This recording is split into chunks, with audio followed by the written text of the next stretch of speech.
Good morning, everyone. Good morning, sir.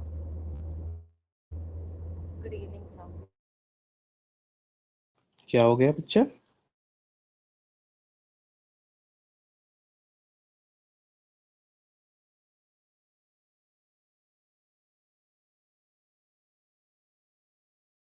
Duggal साहब किधर है? दुगल साहब।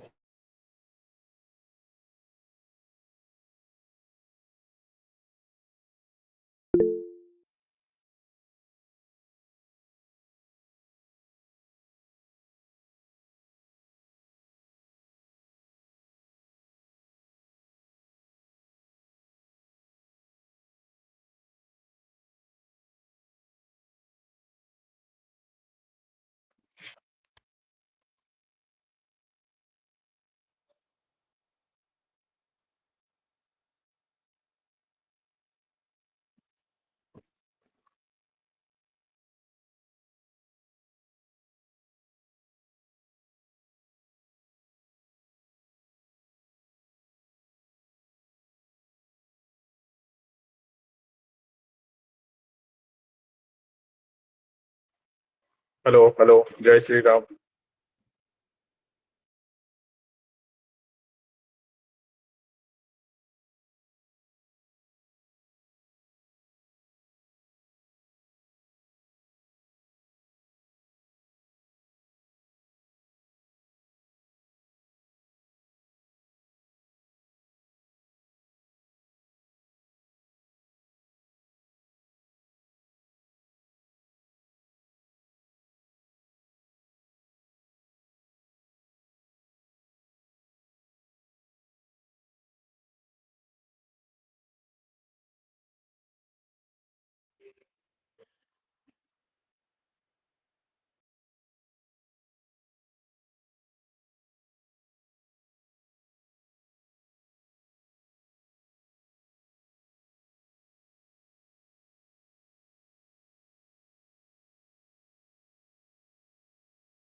तरुण तरुण तरुण, आपको क्या दिक्कत हो रही है?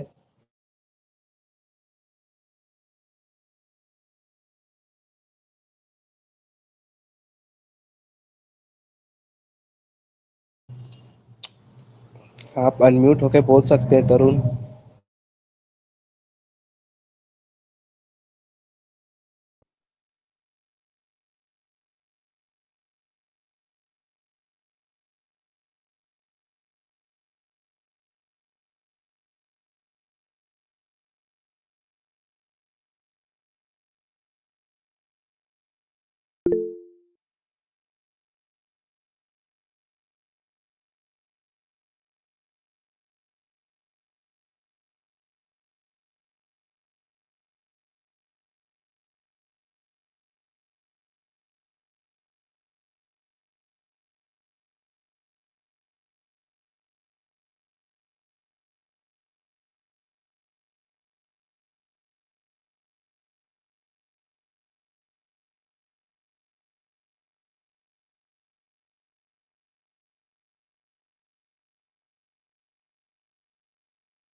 Hello, good evening, everyone. We will be starting the session at 6:10.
Good evening, ladies and gentlemen. I, Shreya Gupta, warmly welcome you all to today's webinar on vulnerabilities of biometric systems in India. Before we begin, here are a few quick instructions for participants. Please keep your microphone muted to avoid background disturbances. Keep your video off unless you are in a proper setting. Share your questions in the chat box. They will be addressed during the Q&A session. Kindly Ma'am, your note that voice is filling out the breaking. post.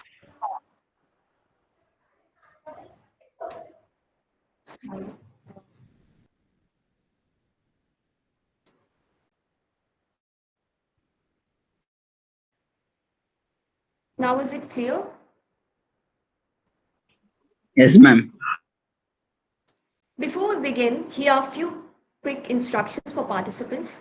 Please keep your microphones muted to avoid background disturbances. Keep your video turned off unless you're in a proper setting. Share your questions in the chat box. They will be addressed during the Q&A session. Kindly note that filling out the post-assessment form is mandatory to help us measure your learning and the impact of the session.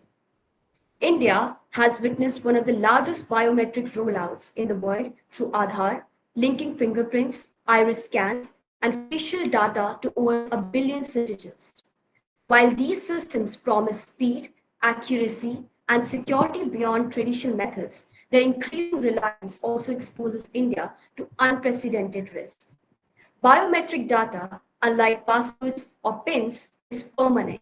Once leaked, it cannot be replaced. Causes of data leaks, spoofing attacks, unauthorized access, and surveillance misissue expose the fragile underbelly of India's digital identity ecosystem. The vulnerability of India's biometric systems is not a mere technical glitch. It is a matter of privacy, dignity, and national security. A single breach can lock millions of out essential services, accounts, and expose sensitive data to hostile actors. In the absence of a strong data protection framework and robust cyber defense, the risk only multiply. This session is organized by this Project CyberShield, an initiative of Naksh Foundation in collaboration with CyberPeace. CyberPeace is an Indian non-partisan non-profit organization in the field of cybersecurity that works to build resilience against cyber attacks and cybercrimes. It closely works with several states and national governments worldwide and the United Nations. It is registered with Niti Aayog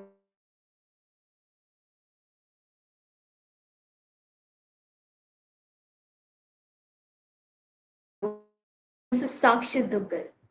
Sir is one of India's foremost voices at the intersection of law and emerging technologies such as artificial intelligence, blockchain, and cybersecurity.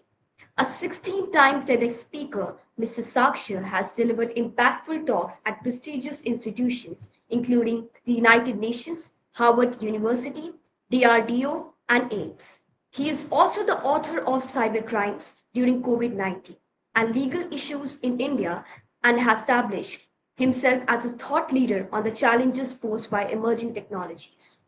With deep knowledge of legalities of emerging tech, he has focused his career on raising awareness and is committed to making India cyber resilient. Without any further delay, it is my honor to hand over the session to our esteemed guests. Over to you, sir.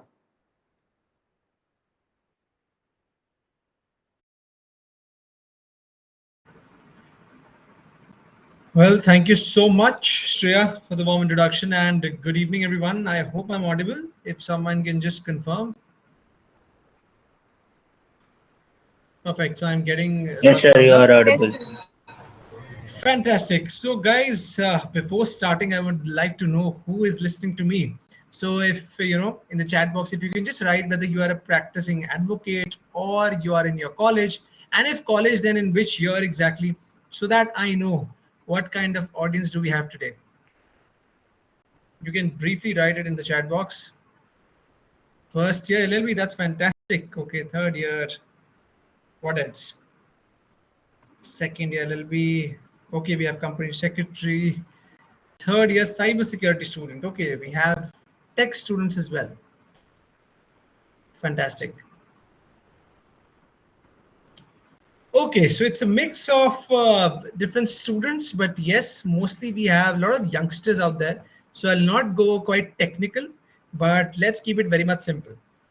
And yes, one more disclaimer before starting, there is no PPT in this session. So this will not be a typical session where you will be getting a PPT and you can just switch off your camera and you can sleep. No, that won't happen. We will have a proper interaction. It's not even interaction. It will be more like a question answer. I'm not going to answer. You are going to answer my questions. And based upon that, we will be having different discussions. So if you are ready, please write ready in the chat box. Let's see who all are excited. Perfect. We are getting some responses. Fantastic. Thank you so much. So today's topic, biometrics. Well, I was hearing Shreya.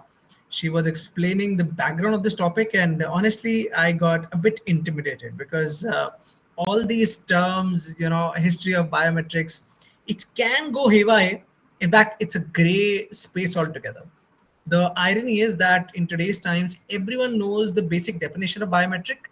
But when we talk about legalities, when we talk about the real situation of biometrics in today's times, and not just India, globally, because if we don't understand the global perspectives, somewhere or the other, the story will not be completed. So understanding it is definitely a challenge in today's times because we don't know. So in today's sessions, we will be discussing as to what all is the situation, what are the challenges, what are the opportunities, and more importantly, as a student, as a citizen, what is our sole responsibility. So thank you so much. Yes, happy Teachers Day. Okay, now coming to biometrics. What do we actually understand by biometrics? Like, what is the first word, or what is that one sentence that you think about when we hear the word biometrics? You can write it in the chat box. Fingerprint, obviously. What else apart from fingerprint?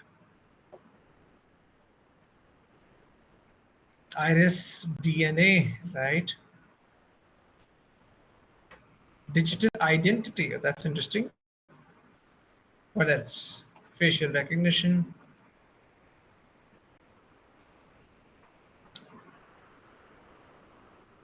See, as I said, a lot of people have different words, and everyone's right, because the biometrics that we know today has got a lot of components to it. And if you see it very closely, see, 10 years back, biometrics was comparatively a new concept for a lot of people out there. But now, if you look at it, it has actually become part of our lives. From your phone passwords, I mean, today itself, I was just, fixing my phone password, and it gave me the option of biometrics. I'm sure you guys must be having that option in your phone as well, where you can just put a thumb impression, and based upon which your phone can obviously be unlocked, right? So from phone to your, let's say, Aadhaar, your banking, and if you go towards the senior part of the space, which is the intelligence, there obviously after every checkpoint there are different biometrics. I'm sure in movies you must have seen that iris scan is there, facial recognition is there. So we are surrounded by biometrics. But another question that you have to answer: why are biometrics so important? I mean, it's great, right? It's a convenient technology. Then why are we even discussing biometrics today? What is that one concerning factor that you feel because of which we should actually discuss this relevant issue? If you can write it in the chat box, what is that one concern that you feel that comes up when we talk about biometrics? And since 90% of students here are legal students, so I would love to know your answers. Security, right? Data breaches, okay.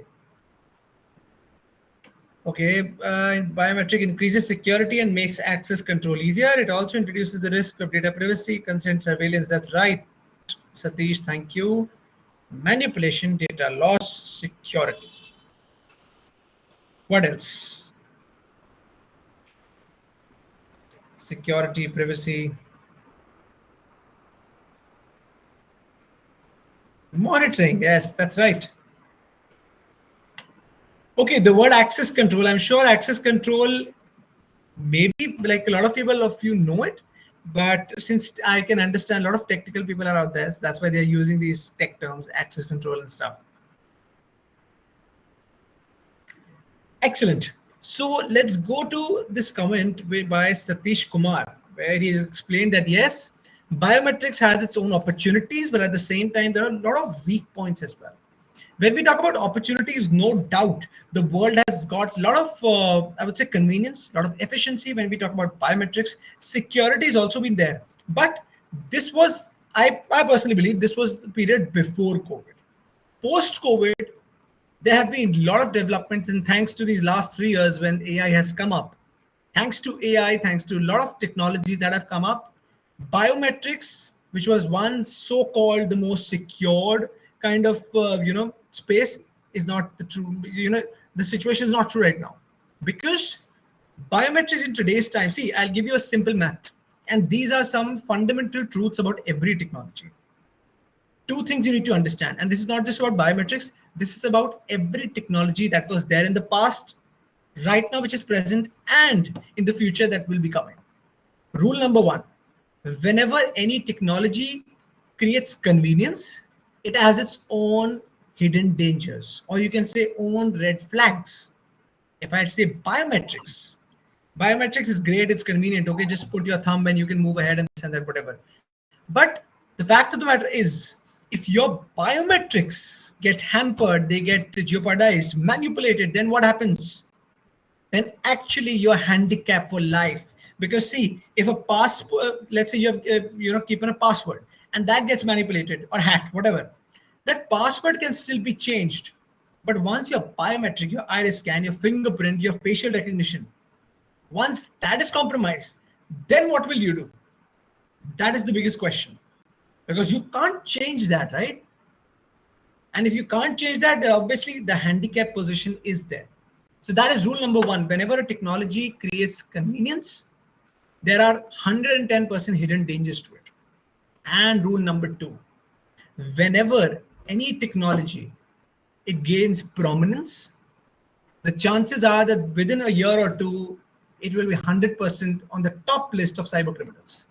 And again, the math is very much simple. See, if today I'm saying that, okay, this XYZ app is great, it's secure, you guys should use this, whatever, then if you apply your common sense, you'll understand that a lot of people would come on this app. And if a lot of people are there on this app or this company or this software or this platform, whatever, for cyber criminals, it's a perfect opportunity. Why? Because if they'll attack at this one space, they will get immense amount of data. So the return on investment is high. That is why when I say biometric, from 2010 to pre-COVID, again, before 2020, these 10 years, I would say, were the golden period of biometrics. Why? Because globally, it was getting implemented, and a lot of countries came up with their own respective laws, regulations, principles with respect to biometrics. But COVID happened, and when COVID happened, somewhere criminals also got the scope, technology also grew, and now thanks to AI, these criminals are actually able to create, I will not say they are able to create an impact, but somewhere they are able to create those gaps where they are actually able to manipulate the biometric systems. And there are various examples for it, various examples. A simple example, okay, I'll ask you this question. When we talk about AI, how do you think AI can be used with respect to the biometric space to manipulate it? How are criminals using AI to manipulate the biometric systems? Anyone?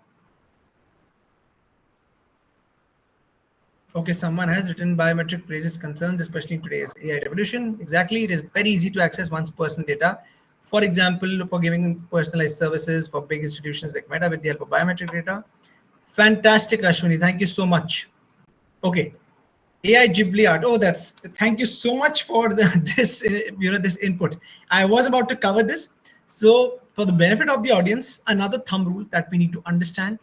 This is, I'm deviating from the topic, but I think because he or she has mentioned Ghibli art, you need to understand one thing. You can say this as a conspiracy theory, or you can say this as a fact. But if you look at history, this is absolutely true, which is that the trends that are there on social media are actually brought to take more and more data from the common citizens. If you go back, let's say 10 years back, when Facebook was at its prime, right, in 2014, 2013, if you remember, those of you who have used Facebook, there were a lot of challenges, okay, like put your email ID and you will, there is this game that you can play, or put your, name, email ID, age, then we'll tell you how you will look 20 years in 2040 or 2050, etc., etc. These games used to be fun. These used to be like challenges, but we don't understand this fact that they're actually a data collection machine. Look at Ghibli art that has been mentioned.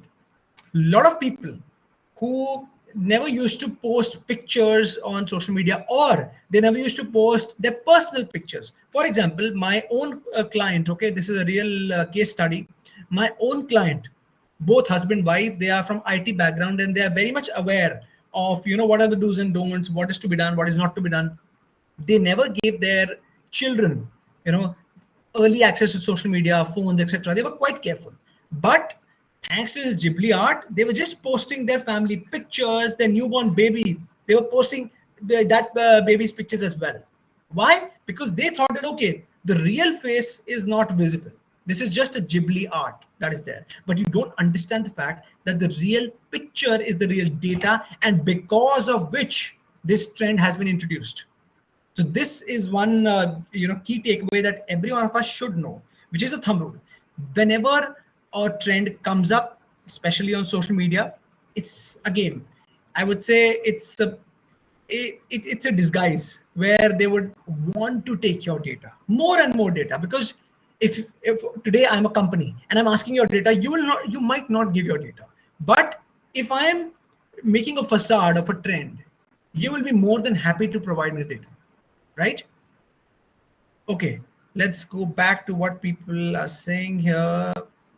When connect bio to my cell, internet connectivity, AI to hack, fingerprint cloning. Exactly, fingerprint cloning is another way. Getting your photo, unauthorized access of personal data using biometrics. Okay, so we are going a little technical. I'll try to keep it a little simple as well. Sometimes wise people also follow such silly trends and get shot. That's true. There must be a way to protect to allow me to free put my. Okay, Devan, we definitely will be coming to what are the cyber hygiene points by the end of this session. But first, let's discuss the main topic. So, if you ask me, the two simple examples are voice cloning and deepfakes. These are the two most simple examples. Yes, there are various ways through which you can actually, manipulate this biometric system. But if I have to tell you the two big names which are coming up right now, and there are a lot of cases where, facial recognition is being missed thanks to deepfakes, and voice recognition is being missed thanks to voice cloning. Why? The answer is very simple. Because today, if you go on Google and if you just write deepfake software or voice cloning software, you will get a list of all those softwares where you can easily create a convincing deepfake or a convincing voice cloning sample, right? You will be able to create that. And the best part, either it's free, or even if it's not free, then I think the subscription is between 2,000 to 3,000 rupees.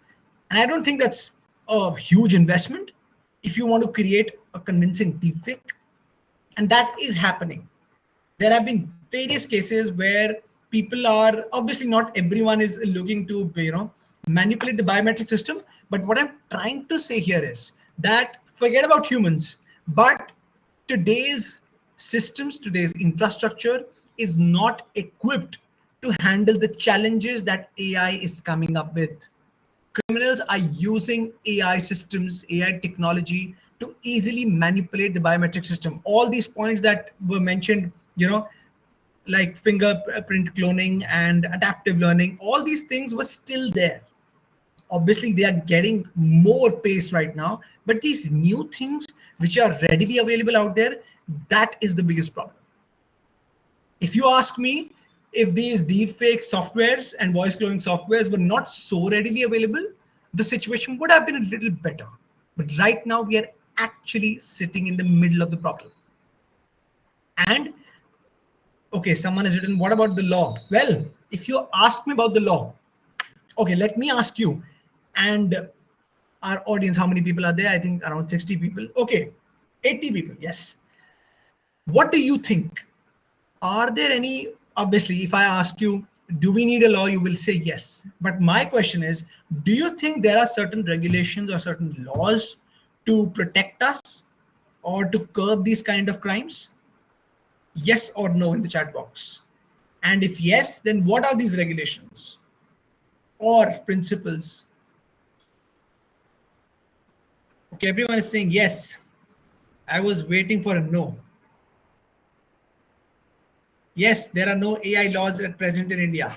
That's absolutely true. There is no AI law present in India, but I'm not asking about the AI law. I'm asking, are there any, I would say, landmark judgments, or are there any regulations, laws talking about biometrics anywhere? And if yes, then what? Sir, there was a Aadhaar judgment in 2017-18 Right. regarding, and even we can see the precedents in Puttaswamy case. Perfect, Satish. Thank you so much. So you mentioned Aadhaar judgment. Now with biometrics, I feel these are somewhere or the other connected. In fact, directly connected whenever we talk about biometrics. Okay, let me ask you another question. Is it mandatory to share your Aadhaar, yes or no? No, very categorically said Supreme Court, apart from the public services that you can avail through Aadhaar, apart from that, you are not compelled to give anywhere, including college schools, though the irony is we are giving. Great, Satish, thank you so much. And that's very well said. Everyone is saying no. Great.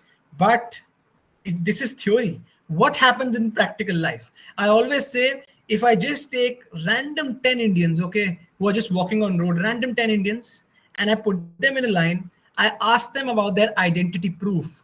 The reflex reaction is giving their Aadhaar without even thinking anything. Devan, I would request if you can just note down the question. We will take it in the end. Yeah. Sir, just one line. The irony is that even the law colleges and law schools ask for Aadhaar during admission. Those who should be the upholder of this judgment. And Satish, to add that, it's not just about law colleges. If you go to a lot of government, government, I would not say portals, but offices, there also this happens. And I'm sure most of you have experienced this. A lot of people say that, sir, okay, judgment is there, great. But when we are actually at certain office, when we are applying for something, let's say college, let's say for some passport, for some license, they are, hell bent to take an Aadhaar. But that's the second step. What about the first step? Generally, I say, okay, 50% of the times, right? If you just notice around you, you are always asked about your identity proof. It's never explicitly mentioned that give your Aadhaar. A lot of times it says identity proof, but we give our Aadhaar. We can give our voter ID, we can give our passport, we can give our election ID, we can give our PAN card, but we straight away give Aadhaar. And let me tell you, there is no such agency, there is no such campaign which said that Aadhaar is your ration card. But this has become more of a behavior where people think that, okay, Aadhaar means our identity. And Aadhaar has your biometrics. And more importantly, forget biometrics. It's a one-stop, one solution for cyber criminals. If I am a cyber criminal and if I get your Aadhaar, it's a lottery for me. Why? Because I don't have to go to 10 different doors to get more data. One Aadhaar opens 10 doors for me automatically. And that is why a lot of cases, if there is in the public domain also, you can see Aadhaar is the primary target for every cyber criminal because it makes their life easier. In fact, I'll give you one small example. So there was this racket that was busted sometime back in India, right? And these guys, they were able to scam people for, let's say, between 30 to 40 crores, right? And in that scam, the operation was quite simple. They had no such technology. What they did was they went to these, OYO rooms, Airbnbs, hotels, hospitals, where the first thing that is taken is your identity proof, and a lot of people give their Aadhaar. That Aadhaar, the photocopy is done, and there is a file that is maintained. So what they did was they actually bribed someone within the system to get that file. Why? Because obviously a lot of Aadhaar cards are there. Take a copy of it and give the file back. And thanks to that, obviously a lot of details are there. So they are able to attack different people altogether. Just imagine 30 to 40 crore scam just by bribing 500 or 1,000 rupees to a person and getting a file, full-fledged data. In fact, not just data, personal sensitive data. Okay, Sir, but now and days every card like PAN card, Aadhaar card with everything, it's compulsory to attach biometrics mostly. Well, I don't know your name, but I should say it's not compulsory. And if it's compulsory, I would love to hear the notice or would like to read that regulation. All those law students who have, like, I think, yeah, Satish mentioned, right? So Satish also mentioned the same, that Supreme Court has given two judgments, right? One is K.S. Puttaswamy and one is on Aadhaar. It simply says that, okay, Aadhaar giving is not mandatory, but now the question is, most of you would ask, sir, what if sometimes we have to give our Aadhaar? And I can complete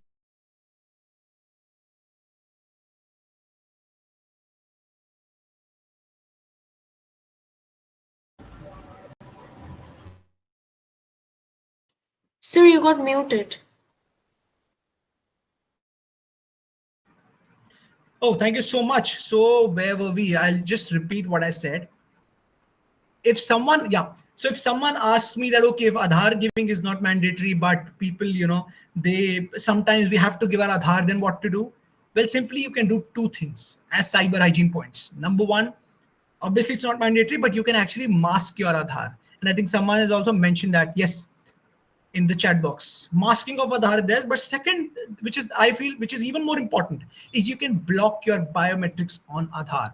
If you will go on my Aadhaar portal, there you will get the option of blocking your biometrics. So if you are blocking your biometrics and tomorrow, obviously I would not say straight away give your Aadhaar, but if you don't have any option, give your mask Aadhaar. And I don't think that any authority in India specifically can challenge that, because I'm not saying this, but this is what the Supreme Court and the government says. And trust me, this is a very good practice that a lot of people are doing now, thankfully. thanks to different awareness campaigns as well. Okay. If you can just mute yourself. Thank you. Yeah. So two things, Sir, as I said. sir, I Yes. have a question over here. Sure. Uh, Yeah. Sir, Aadhaar is certainly posing a lots of security threat, but we see recently most of the things are linked with Aadhaar, either your bank account, your ration ID, or everything, and the government is in a line to link all of the things to Aadhaar card. So what should we do, and why there is no law? If everybody knows that there are so many threats with respect to Aadhaar data, then why government is forcing so many things to link everything with Aadhaar card? Well, thank you so much, Ashwini, for that question. And let me ask you guys a question.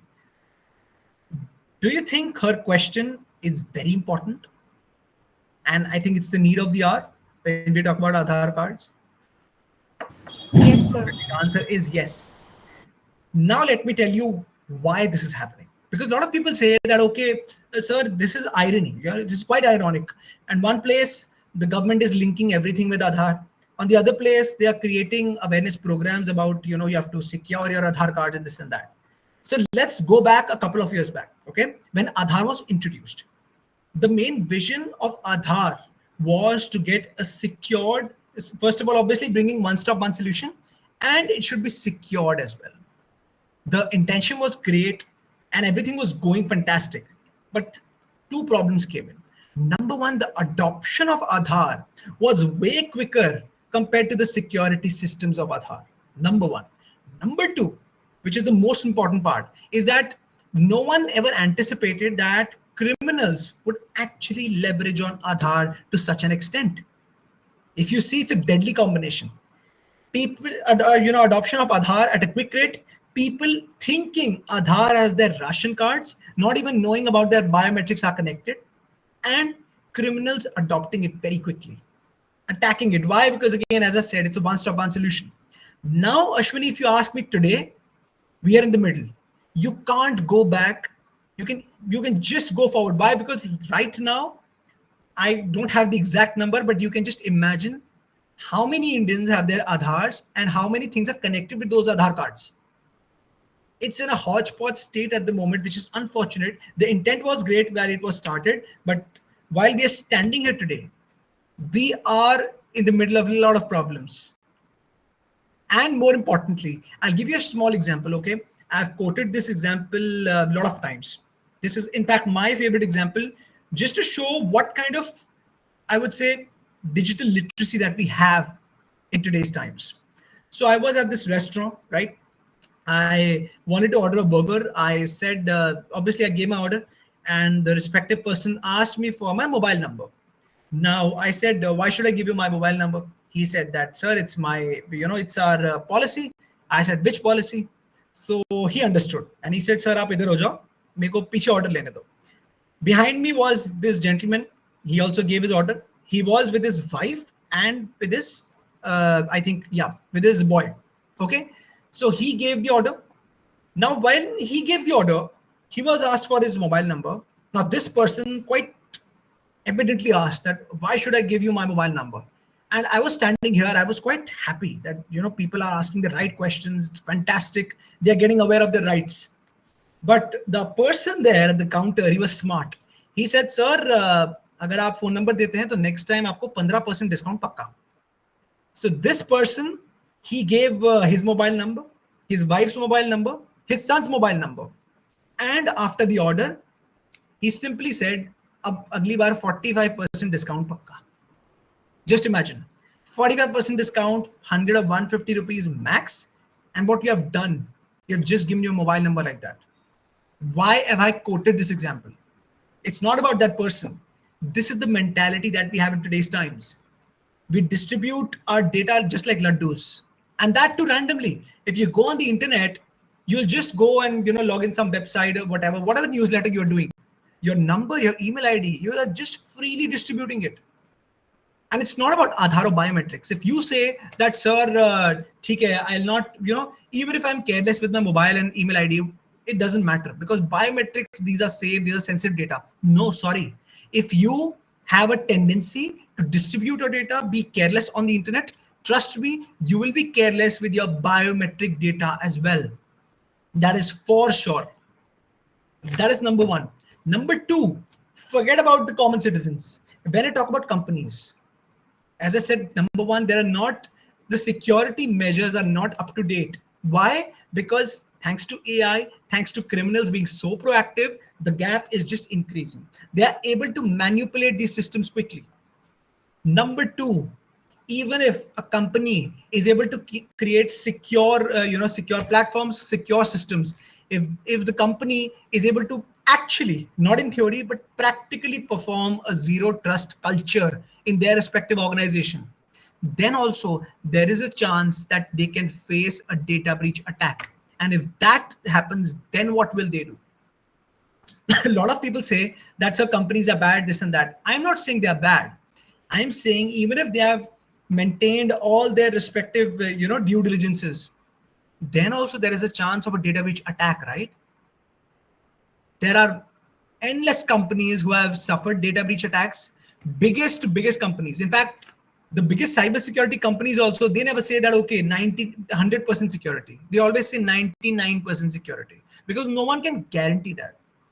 So if that happens, then obviously all your data again goes for a 6. In fact, if someone remembers here, in 2023, there was a huge, huge attack where millions of data of Indians, Aadhaar data, was being sold on the darknet.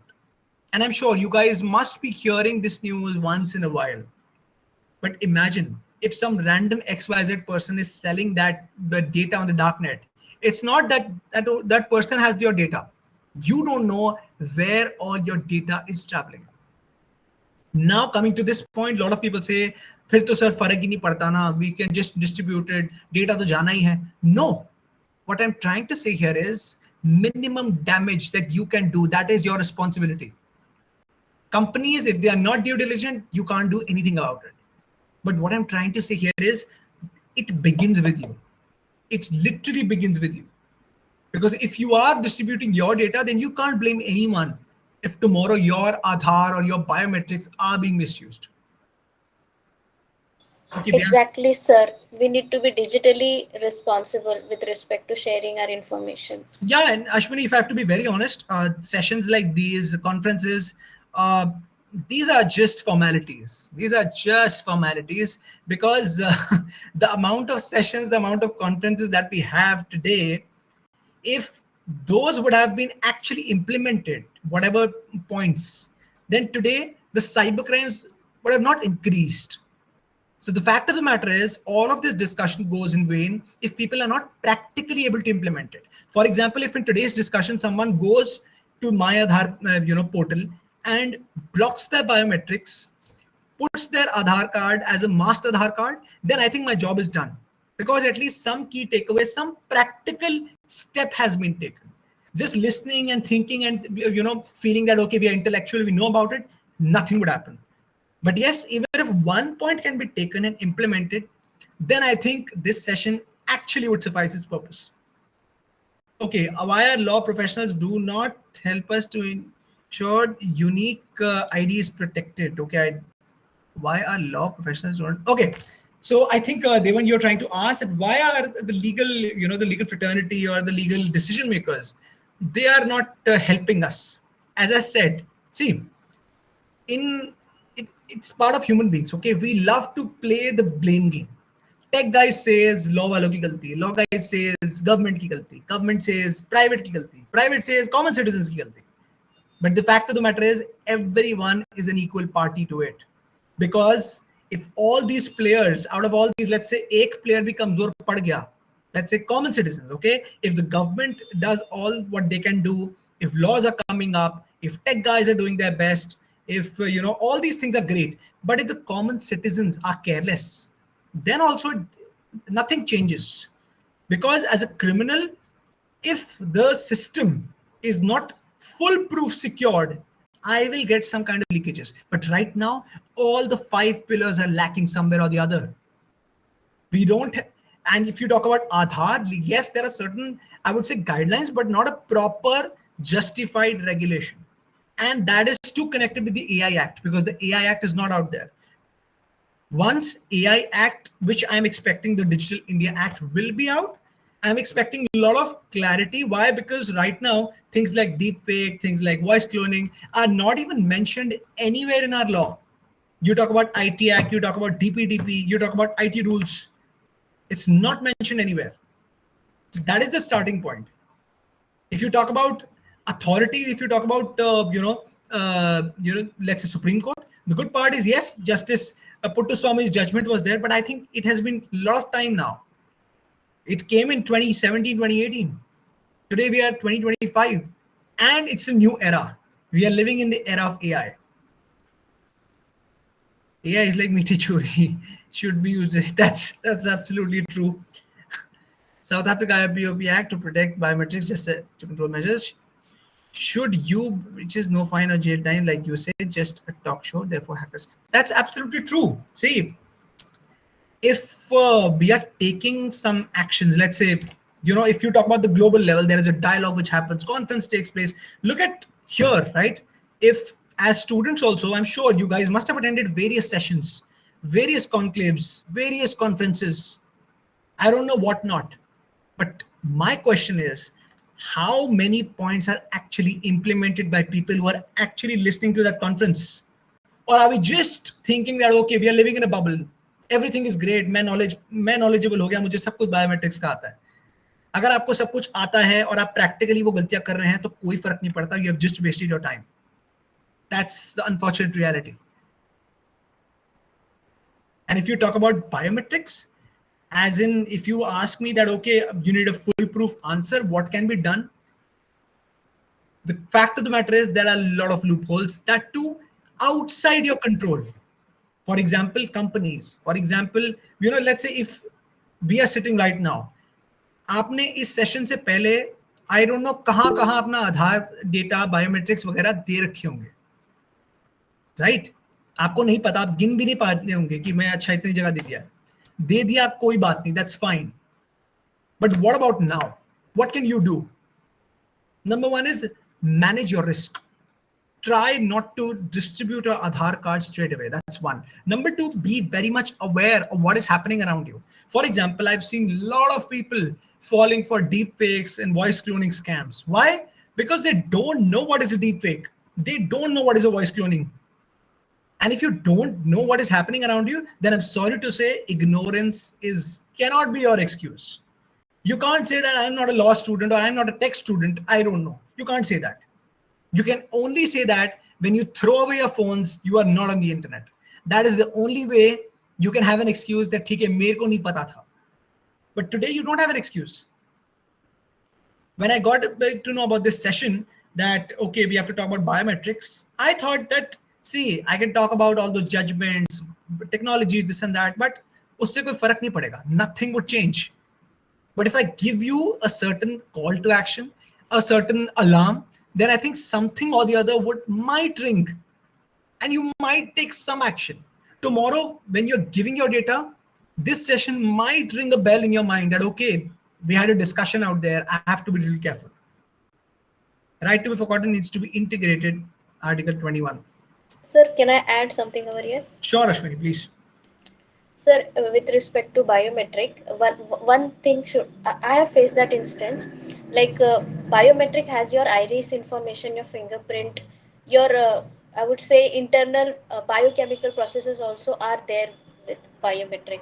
So one example, if I say I look for something on Google about a brand, for example, purse, and my eyes caught it and it feels like now I want to get it. And since the biometric has my iris data, the same purse is going to be flashed on the Instagram or some other platform. So that first thing will come into my mind that my data, how it is being shared over here, means my data has been gone. Now I need to be careful. Something is there in other people, common people. If they are fearful about it, then this might change, that they may not share their information outrightly, directly on social media like that. Well, thank you, Ashwini. In fact, I would like to add upon this. How many of you, I just need a yes or a no, okay? How many of you use or have used Siri? Hey Siri, do this, hey Siri, do that. Or how many of you are using voice notes on WhatsApp.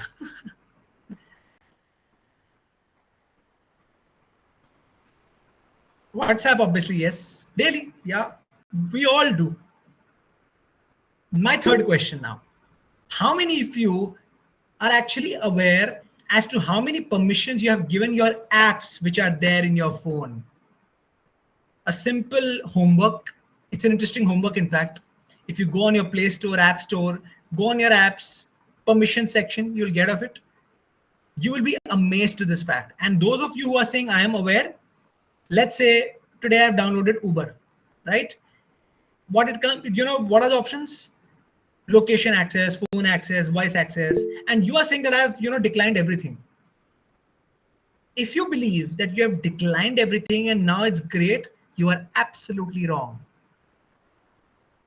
Again and again, there are different ways through which company gets your access, and you will be amazed to this fact. That is why I'm saying, if you go on your apps now, which you have used, let's say for a year or so, or for a couple of months, you will be amazed to see that I have not given these kind of, okay, couple of permissions I have given, but a lot of permissions I have not given. My voice, contacts.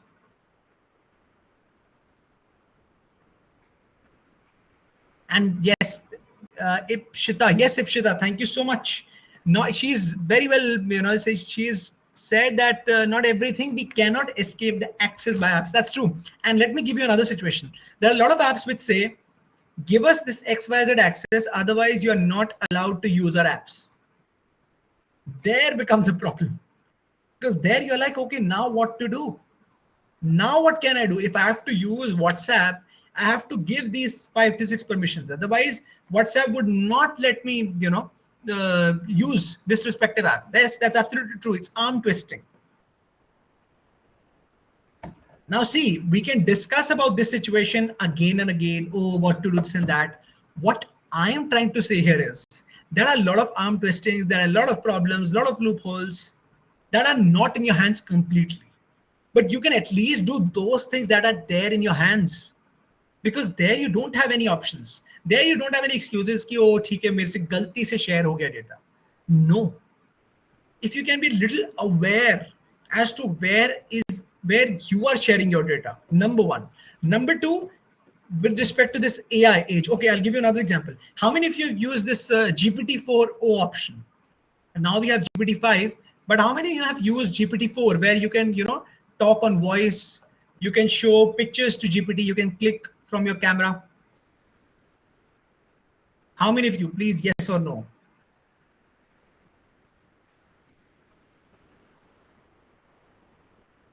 Without login, okay, yes. Now let's change the perspectives. Don't you think that we are also sharing our personal data with GPT? Just like that. It never started with it. It started just like a normal chatbot that, okay, just write it and you'll get your answers. Fantastic. But once we all, we got the taste of it, we loved it, we got used to it, then they introduced this feature of camera and voice and whatever. So don't you think that somewhere we are being mindless? If you closely observe around you, you will get a lot of loopholes, a lot of mistakes that we only do at daily basis. Now, if we are only making these mistakes, then all these discussions of, biometric and data privacy, it's a joke. It actually becomes like a joke. Someone had raised their hands, I think. Yes, please, if there is a question. Afnan wants to ask. Yes, please. No, sir, it's a glitch, sir. Sorry, sir. Okay, it's okay. Our data is used by these AI apps no matter what. See, that's true. What I'm trying to say here is, you have two options. Either you can cry about it, that, oh, everyone is taking my data, there are no laws, there are no regulations, there are, apps are arm twisting us. That is one thing. Second thing, which I personally, would advise is, at least look at the loopholes that you are doing. Those things where you would not be sharing your data. My problem comes in when people have the power of not sharing the complete data, but then also they're contributing to their own damage. And trust me, once your data is out, after a couple of months, when a cyber scam takes place with that person, the first thing that person says is, मैंने अपना number इनको तो नहीं दिया था. I never gave my number to these criminals. Then how come do they have my number? We don't understand the fact that it comes like a boomerang. You're putting your data somewhere you don't know from where you can get attacked. Okay, sir, what are your thoughts on our data being used in dark web? Well, the thoughts are very much clear. It's not, it's nothing new. It has been happening since more than 10 plus years. If you look at the history, it's very easy, right? If I'm a cyber criminal, I am taking data. Dark web is the best place to sell that data and to earn money out of it. How many of you are aware of the AIMS data breach attack which took place in the end of 2022 and 2023? How many of you are aware of it? Yes, I am aware. Yes. So this means Yes, sir, I am aware. Personal data of VIPs, not just common citizens, VIPs, all the politicians, celebrities, and common citizens, their medical data was compromised. It was taken out, not once, not twice, but thrice at different intervals. And it was sold on dark web and I don't know what all. So if these are the things that are taking place, somewhere we need to understand that, okay, we have to curb the loopholes, number one. Number two, which is, I think I would just end this session with this one respective thought. All the law students, all the tech students at the moment, see, what is the best thing that you can do right now? Just combine, it's very simple. Whatever is your interest. When I say tech students, there are a lot of sub niches that are there, right? For law students also, there are a lot of sub niches: criminal law, environmental law, civil law. The simple thing and the most prevalent thing that you need to do right now is just combine AI with wherever you're trying to focus. Because in the near future, in the next 3 to 4 years, you will find AI in every damn situation, in every problem altogether. And I'm not talking about surface knowledge, I'm talking about in-depth knowledge. In-depth knowledge in that respective space. How is AI impacting, let's say, whatever civil law, criminal law? And this suggestion is not with respect to biometrics. I give this suggestion every time at the end, because around me, I only see people are talking about AI, but there is surface knowledge, that's all. No practical implementation steps. Only old case laws, only typical jargons. We don't need jargons. For jargons, I think ChatGPT is better than human beings, if we seriously need those jargons out there. But practical implementation can only be done when a person, not any government, not any authority, when a person themselves take the sole responsibility of educating themselves, making themselves aware. No one is coming here to make you aware. You have to take the sole responsibility. And the third thing, having different case studies around you so that you know where the industry is going. So guys, that's all from my side. Thank you so much. Due to some paucity of time at 7 o'clock, I'm sure a lot of people have different questions. If you have certain questions and we don't have time, I'm just putting my LinkedIn name, all right? Would love to take those questions one-on-one as well, and would love to connect with you guys. I have pinned my message. So this is my name spelling. Those of you who don't know, I'm quite active on LinkedIn and would love to discuss more about this. But yes, no doubt this is a gray area, not just for you, for us as well. For professionals also, no one can say, I know everything about this area, because it's gray at the moment. No laws, no regulations, only some judgments, only certain technologies, and criminals are putting new challenges every single day. So thank you so much, guys, for being such a lovely audience. And yes, over to our respective MC. Thank you. Sir, may I add just one small thing? Sure. Sir, there are two types of challenges with respect to AI. One that is real, right now we can apprehend, and second one is imaginary, which is more dangerous. Like with many technology, it's happened like unless we encounter that challenge, we do not know. Oh, this kind of things can also be happen. Well, Satish, I'll just add on to that point. I don't agree when we say imaginary challenges. There is no such thing as imaginary challenges. Why? I can prove it. If someone was a little aware about AI, if someone was just reading about AI, then the news of generative AI came way back in 2019, way back. So whatever that would be coming in the future, if someone is well read, that person will be able to map those trends. All these legends that you see in the industry today, Bill Gates, Mark Zuckerberg, whatever, these guys were not lucky, but they were educated and knowledgeable enough to map patterns. Bill Gates mapped the pattern that, okay, this is the adoption, this is the rate at which things are going. If I make a wonderful software, then yes, things are done. Mark Zuckerberg was able to map the patterns. Sam Altman was able to map the patterns. So it's not about imaginary challenges, because if you will, or anyone would give themselves this excuse कि ठीक है imaginary challenge है मैं क्या करूं, you will not be able to empower yourself. But if you are able to empower yourself with knowledge, trust me, you don't need any AI in the world. You yourself are sufficient enough to map trends, to map at least, I would not say 100%, but 90% of things you will be able to predict very much easily. Thank you so much, guys. Thank you. Thank you, sir.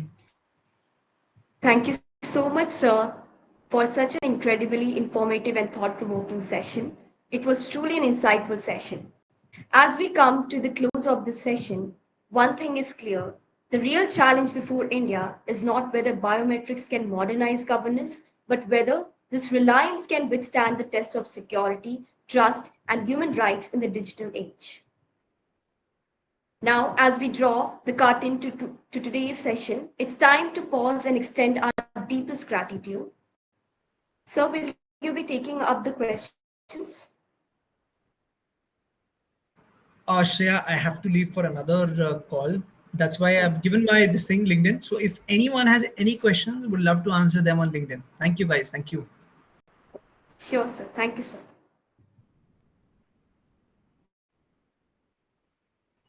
Thank you, sir. I would like to extend my heartfelt gratitude to our collaborators, Cyber Peace Foundation, and Major Vineet Kumar, the founder and global president of Cyber Peace Foundation. Major Vineet Kumar is a distinguished cybersecurity leader with a stellar academic background from renowned institutions like Cranfield University and Cambridge University, a sought-after speaker, entrepreneur, and cybersecurity expert. His exceptional contributions have earned him numerous awards and key roles in government agencies. He continues to drive innovations and promote global cyber peace and security. Next, I want to thank every single participant who joined us today. Whether you are a student, a professional, or someone simply curious to learn, your presence matters. Your engagement makes discussions like these truly meaningful. Before we officially close, a quick reminder, please take a moment to fill out the feedback form. It's mandatory, but more importantly, your feedback helps us shape better sessions in the future. Once again, thank you for all being with us today. Let's carry forward what we have learned, share it with others, and stay alert in a world that's changing faster than ever. Take care, stay safe, and we'll see you in the next session.